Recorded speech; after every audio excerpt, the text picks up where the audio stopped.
Chapter 1. Something of my early life and how I came to be captured.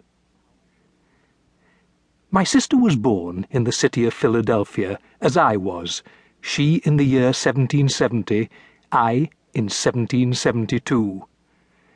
She was named Kathleen, while I'm called Kevin.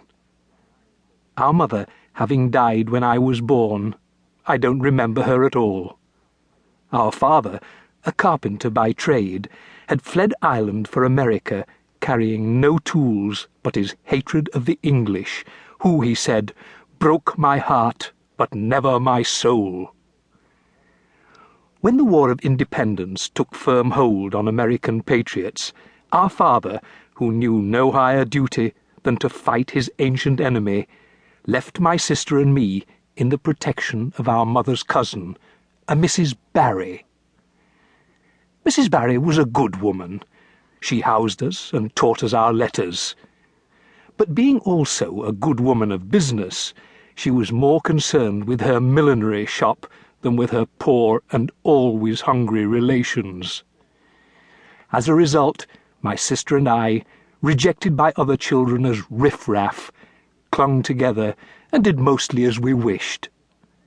This meant wandering off into the not-distant forests where we played the hours away.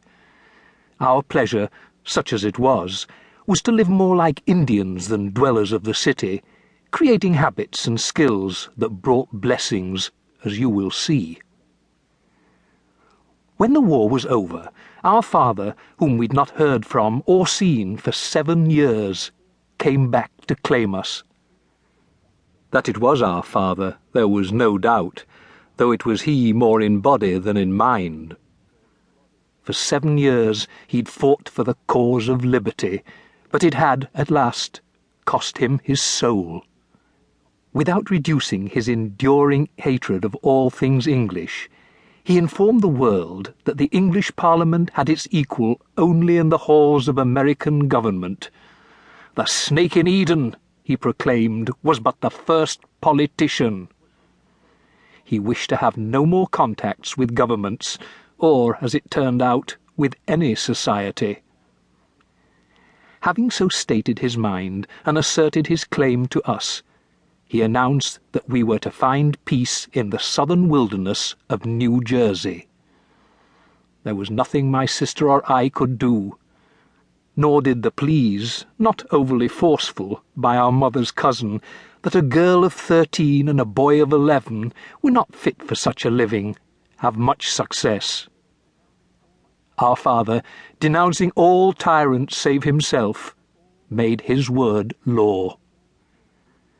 So it came to be that in July of 1783, with nothing more than packs upon our backs, we boarded a ferry, and after crossing the Delaware, headed due east.